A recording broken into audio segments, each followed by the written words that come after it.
Good morning. Welcome everyone to our weekly COVID-19 media briefing. I'm Carrie Schutte, the Public Information Officer for the Shasta County Health and Human Services Agency. We'll start with our numbers.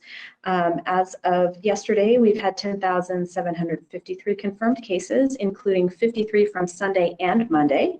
We've done a total of 145,653 tests. We have 22 people hospitalized in Shasta County, including 5 in the intensive care unit. We have an estimated 238 active cases, and our available regional ICU capacity as of yesterday was 36.0%. We have had 164 Shasta County residents who have died from COVID-19. With us today, we have Robin Schurig. She's the director of the Public Health Branch of the Shasta County Health and Human Services Agency. Karen Ramstrom is our health officer. Matt Pontus is our CEO for Shasta County. And then our healthcare partners include Dean Germano from Shasta Community Health Center, Mark Mitchelson from Shasta Regional Medical Center, Robert Folden from Mercy Medical Center Redding, and Glenn Hayward from the Redding Rancheria. Thank you everyone for being there. Here today. Robin, would you like to start us off? Sure. Good morning. Thank you. This morning I wanted to share that we will not be moving to the red tier next week after all. Last week we talked about our case rate being in the purple, but our test positivity and equity metric both being in the orange, and that if that persisted for 2 weeks and our case rate continued to decline, we could move to the red. Well, between last week and this week, our case rate did decline from 25 to 23 daily cases per 100,000 population. But both our test positivity and our equity metric increased to where they're both in the red. So with them in the red and our case rate in the purple, we stay in the purple. There is a chance that if they dip back down again and our case rate continues to decline, that we could move to the red at some point in the relatively near future. Although we'll have to wait and see if we experience a surge after Super Bowl Sunday. And the other thing to keep in mind is that there are more infectious variants of the virus being discovered, and it's predicted that the strain from the UK will be the dominant strain here in California by around March. We tend to lag behind the rest of the state a little bit, so it might be more like late March or April for us, but when it does arrive, it's likely to cause our case rate to increase. So that could keep us from moving into the red, or if we do move into the red before then, we may end up moving right back into the purple after a few weeks. And then also just a reminder that while it's exciting to think about things being able to open up more if we were to move to a less restrictive tier, it's also important to keep in mind that the reason that there are tighter restrictions in places with high case rates, and the reason that we continue to ask people to stay home as much as possible, to avoid gatherings, and to maintain your distancing and masking when you do go out, is because we're trying to prevent severe illness and death. Every time there's a surge in cases, it's followed within a couple of weeks or so by an increase in hospitalizations, and then within about a couple of weeks after that, an increase in deaths. So right now we are still seeing some deaths trickling in from the surge after Christmas and New Year's. We reported 3 more deaths yesterday. So I think it's just important to keep that in mind. And that's all I have to share this morning, and I'll turn it over to Dr. Ramstrom.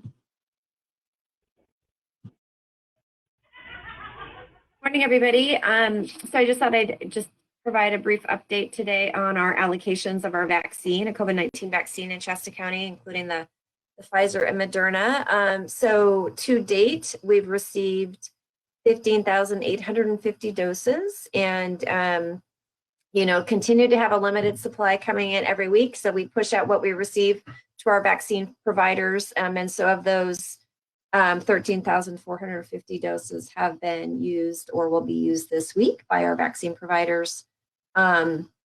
We received our allocations for next email from the state last night. It looks similar to this week. And so we're hoping there's going to be an increase, and it's slightly more, but not much. And so we are hopeful that with Johnson & Johnson, hopefully later this month being approved by the FDA, that will be an additional vaccine that will increase our vaccine supply. We're not alone. It's a national issue.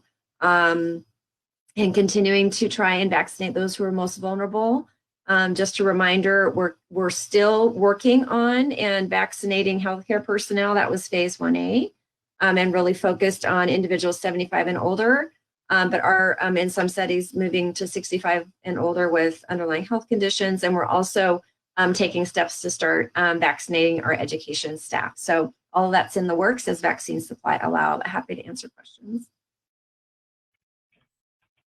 All right, thank you, Dr. Ramstrom. Mr. Pontus or any of our healthcare partners, do you have anything that you would like to start us out with today?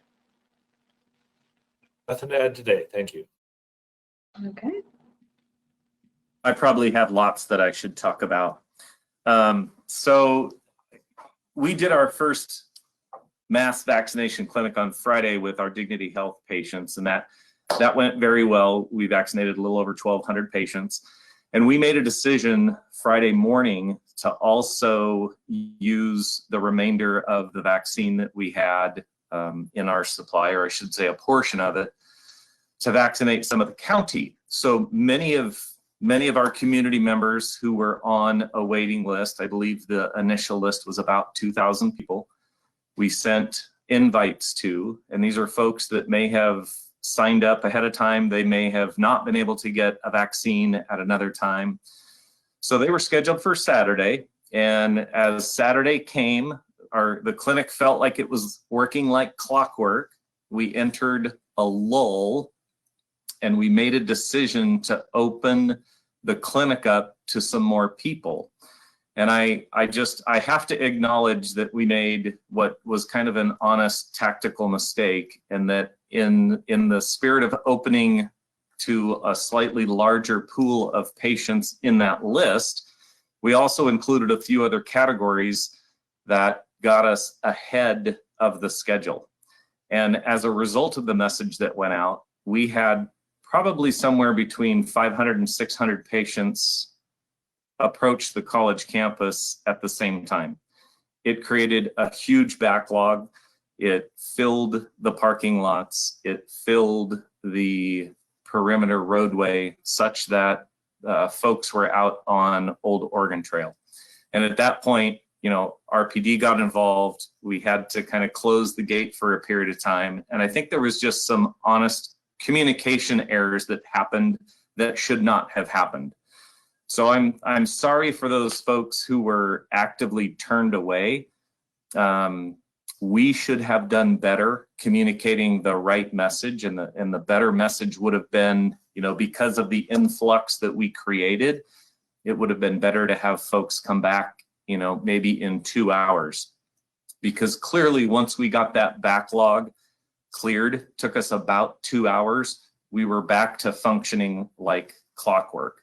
So I regret that error happened. I want to actively apologize to folks who were turned away. I've heard from many, and we are trying to make that right for those folks as well. So by the end of the day, we did vaccinate 2,050 folks within Shasta County. So we do have another clinic scheduled for this Friday. It is invitation only. And again, the focus is on our Dignity Health patients. So it is not an event where the general population can come to. So I'll just pause there because I have a feeling we're going to have lots of questions about that. All right, thank you, Robert. That's an impressive effort, 3,250 doses in 2 days. That is no small feat. Any of our other healthcare partners have anything to start us out with? Okay, we are ready for media questions.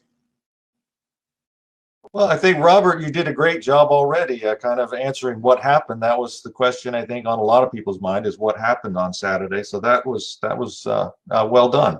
I had a question about county equity. A study came out, I think it was last week, saying that rural counties were getting shortchanged by the state in the number of doses that are being sent to them. Is that true? What's the situation in Shasta County?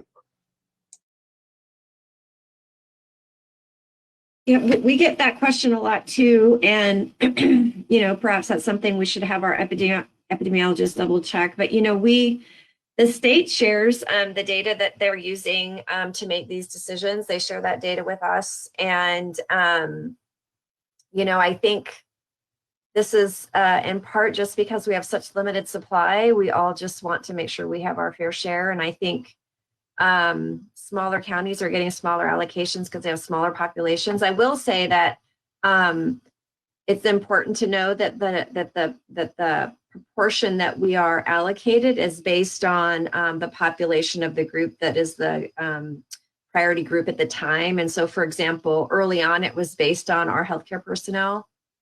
And so now they're starting to add in transitioning away from healthcare personnel numbers, the percentage in our county across compared to the rest of the state. They're starting to transition to 65 and older. And so we will see that impacting our allocations a bit. I don't expect it will change much for us.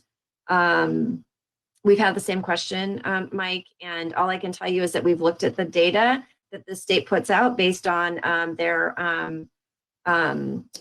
estimates using a variety of data sources, and you know, and that's what we have available to us to look and see how we compare to other counties.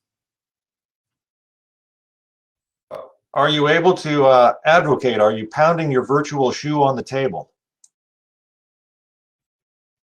I would say that we're asking the state for transparency in how they're making these decisions. And there's a lot of challenges right now in establishing the infrastructure to get this vaccine out. And so there's many considerations. This is just one of many. They are on our regular calls updating us on their methodology for making those allocations.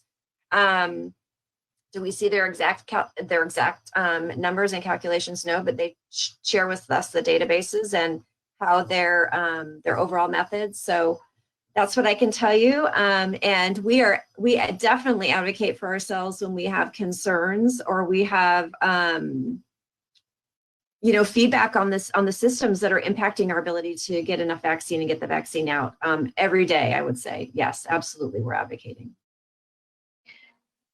And I think, Mike, part of your question sounded like, just to make sure that you're clear too, that whenever we have the opportunity to ask for vaccine, there's a process that we request vaccine several times a week, and we always ask for as much as we can every single time. Understand. I think that study might have been from the state auditor, and that's why I was concerned, curious about that, whether, you know, the state auditor is saying, hey, you know, rural counties aren't getting their fair share. I just want to make sure we are pushing for that.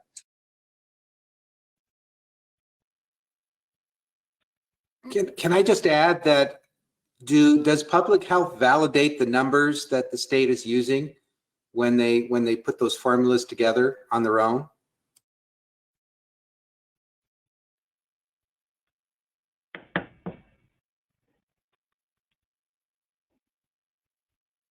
Well, I can tell you, I've worked for the state before. I worked for the California Department of Public Health, and if they know one thing, they know data. And so they're going to be using standardized data sets. No, we haven't gone in and double checked that they're calculating the right percentage. I've looked at their spreadsheets in terms of how we compare it to other counties, and what I've seen, it hasn't raised questions in my mind. We certainly can have our epidemiologists look at that. I'll tell you what, we are running around like crazy trying to get this vaccine out. And if someone else would like to take on advocating for more vaccine for our community, that would be fantastic, because we're trying to do our part, which is to work with vaccine providers and safely get vaccine into our priority populations as quickly as we can with the vaccine supply that's made available to us. Other media questions?